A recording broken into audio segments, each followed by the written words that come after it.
Най-силният човек в македонската политика говори за първи път пред български. Най-силният човек в македонската политика говори за първи път пред български журналист.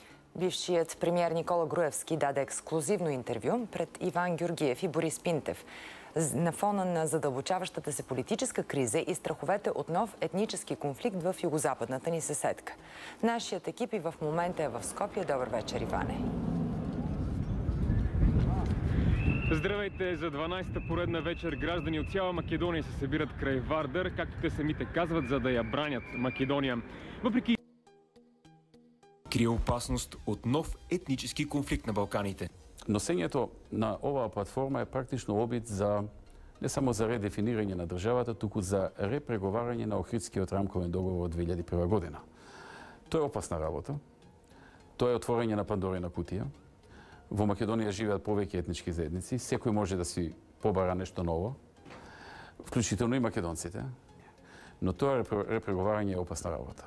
Тоа може да не врати во 2001 година. Беше отворена преди 2 години, когато опозицията започна да публикува записи от незаконното подслушване на десетки хиляди македонски граждани, разкриващи чудовищна злоупотреба с власт и корупция за стотици милиони евро в редиците на ВМРО от ДПМНЕ.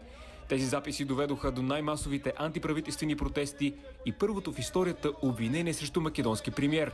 Специализираната прокуратура обвини Груевски, че е поръчал публичния побой над кмета на Централната скопска община Андрей Жерновски през лятото на 2013. У петок он да изеде едно пече шамари пред камери. Да влезат граѓани и еден граѓанин да даде да му удари 3 шамари. Јаки. И да си искочи. Можем да договорим сценарij, мислам.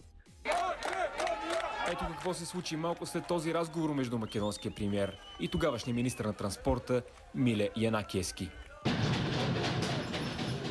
Вие разпознавате ли своя глас в тези записи? Знаете што, нашиот став по однос на ова прашање беше јасен и дециден дека станува збор за креирани, едитирани материјали, употребени во правец на рушење на кредибилитетот на институциите и кредибилитетот на политичарите.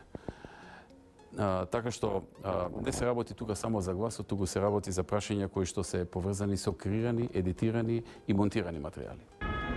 Мъжете, които ще решат съдбата на страната, се срещнаха с екипа ни през миналите 2 дни. Македонските и албанските лидери отговаряха за миналото и бъдещето на Македония. Този разказ очаквайте скоро в BTV репортерите.